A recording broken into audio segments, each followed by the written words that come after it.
The Cyclone at Coney Island's Luna Park is one of the most famous roller coasters to ever exist. The ride is also one of the oldest roller coasters in the world, being built in 1927. It is currently the 11th oldest roller coaster to exist, behind coasters like the California Big Dippers, roller coaster at Lagoon in Utah, and of course, Leap the Dips at Lakemont Park in Pennsylvania, and this is just to name a few. However, even though they're older rides, as the ones I've mentioned before, this is arguably the most famous due to its history, location, and use in pop culture.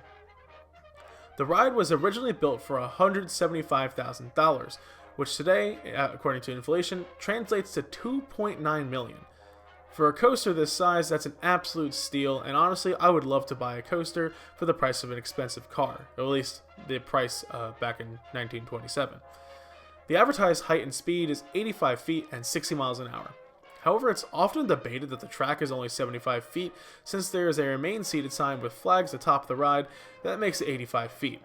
With its height of 75 feet and possibly even shorter drop height, it's really hard to believe the ride even hits 60 miles an hour, and even 50 miles an hour in my opinion. But of course it's certainly possible, and I really want to know where they got this stat from. Another thing that Luna Park boasts is that Cyclone is the second steepest wooden coaster in the world. I only found this out from looking at Luna Park's website today, and honestly I didn't even think that this was even a possible statistic, so I looked it up, and apparently Cyclone's 58.6 degree drop doesn't even crack the top 10 steepest wood coasters. So I just want to know where they're getting that from. It seems to be that the only non-debated stat is its length at 2,850 feet. However, with a ride so old and famous, it definitely has some history behind it. The ride has survived several hurricanes, wars, a Great Depression, and seems to be the most threatening thing, to be torn down for an aquarium. Now, out of all those things, why is an aquarium the most threatening? So, the ride operated until the end of 1969 and never reopened for the 1970 season. It stayed standing but not operating to the 1975 season, and in 1972, it was going to be torn down to make the expansion for the New York Aquarium, which sits right next door. Luckily, there was a campaign from coaster enthusiasts, locals, and historians to keep the ride around for generations to come. Enough money was raised so that the park next door at the time, Astroland, could lease the land and restore it and reopen the ride to the public. The ride even received National Historic Landmark status in 1991, so I guess we could say the Cyclone's not going anywhere anytime soon. Cyclone stayed under Astroland's management until 2008 when the park closed. However, the Cyclone then went under individual management and was under the name Dreamland in 2009 along with the rides next door. In 2010, the park changed management and names once again. This time, it's changing to Luna Park, ran by Zamperla Rides, the manufacturer of many flat rides we all know and love. Zamperla essentially made this park a showcase of their ride catalog, installing tons of flats and small coasters. They also contracted Great Coasters International, a famous wooden coaster company, to retrack the ride over the next 5 years. By 2016, the ride was retracked, and of course, coaster enthusiasts complained, because what else would they do? People complain that things are too rough, and then when they fix it, they complain it's too smooth and doesn't have the same charm as it used to. This is exactly what happened with the Cyclone. A lot of the older coaster enthusiasts complained that this could possibly change the charm and make it not as good. However, I can't imagine, because I've spoken to several people who have ridden it before they retract it, and one of them is Audrey's mom, and Audrey's mom always says how terrible it used to be. Now granted, she's not a coaster enthusiast, but hey, I mean, it's an opinion.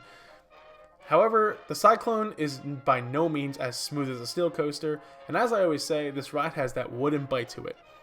It also features force changes not commonly seen today, which I will get into. So after that brief history of the ride, let's finally get into the review.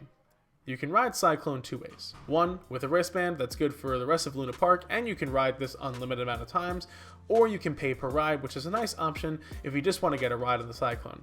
At $10 per ride, I think it's honestly worth it. You buy the $60 to $70 wristband depending on the day for the rest of Luna Park and ride everything else, but if you just want to visit the Cyclone, this option is there.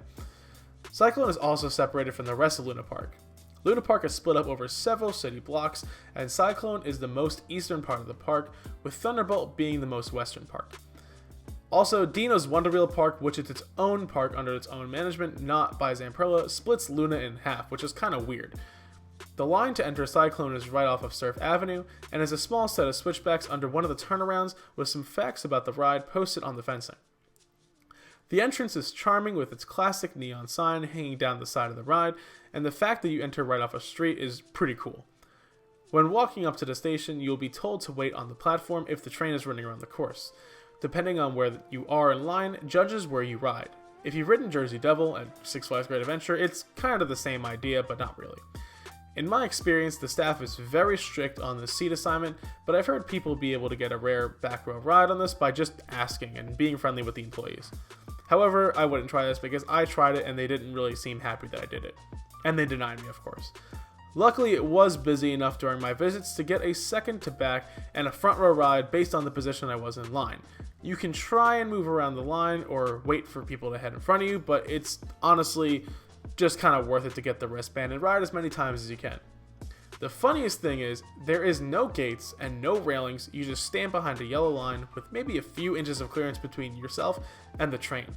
As a ride operator who's used to strict safety standards at Six Flags Great Adventure, this was honestly hilarious and I completely loved it. It's not even similar to Knoebels where there's no gates at Twister. You literally stand next to the train, and honestly, you could get on while it was moving if you really wanted to. I wouldn't do that though. However, before entering the platform, you can give all your items to an attendant and receive a wristband with a number on it. This bag check system is one of the best loose article policies at any park, anywhere. All your items are kept responsible in a cubby behind a counter where nobody can touch it except for that attendant. This is also put in place at Thunderbolt, as I mentioned in the review of that ride. Once you board the row you were assigned, you can get to feel some of the most comfortable trains on any roller coaster.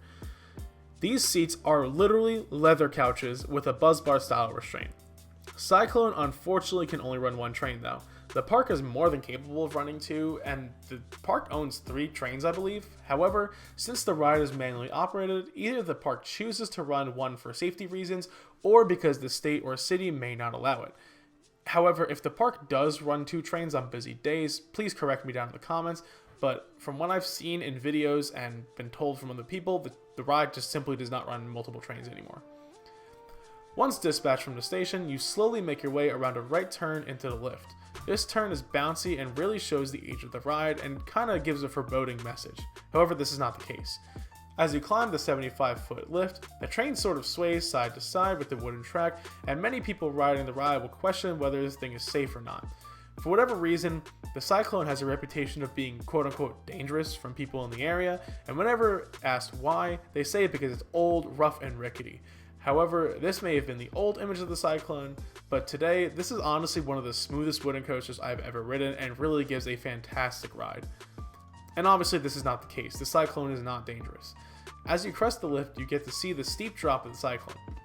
While it may not seem that steep or quote-unquote be the second steepest wooden drop in the world, it definitely feels steep due to the angle of descent compared to the height of the actual drop and the power of it.